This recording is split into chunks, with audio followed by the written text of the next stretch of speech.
ബന്ധിയായിട്ട് ഓരോ ദിവസവും പുരോഗമിക്കുന്നതാണ്.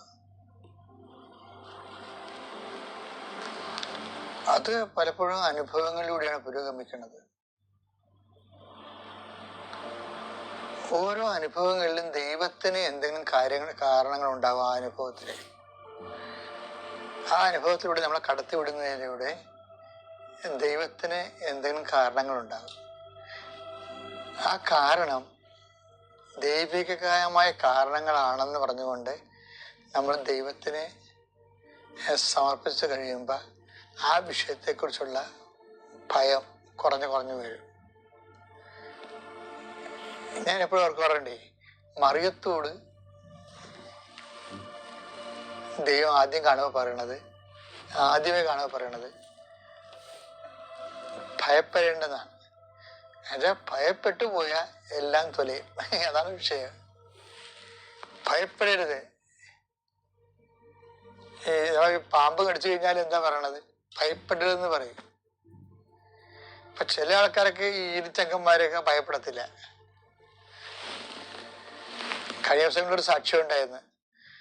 ഒരാളെ പാമ്പ് കടിച്ച്. അപ്പൊ പാമ്പ് ടെസ്റ്റ് ചെയ്തപ്പോ പാമ്പിനെ കൊണ്ടുവന്നില്ലെങ്കിലും ഡോക്ടർ അറിയാൻ കരിമൂർഖനാണെന്ന് മനസ്സിലായി. പക്ഷെ ഡോക്ടർ പറഞ്ഞില്ല പേഷ്യന്റിനോട്. എന്താണ്? അയാൾ ഭയപ്പെട്ടു പോകുന്നു പറഞ്ഞുകൊണ്ടാണ് പറയാതിരുന്നത്. ഇതുപോലെ തന്നെ ഭയപ്പെട്ടാൽ എല്ലാം നശകൂടാലിയാകും. ഉടനെ ബ്ലഡ് സർക്കുലേഷൻ കൂടും, രക്തം വ്യാപിക്കും. അതുകൊണ്ട് മറിയത്തിനോടും ആദ്യം പറഞ്ഞത് ഭയപ്പെടരുത്.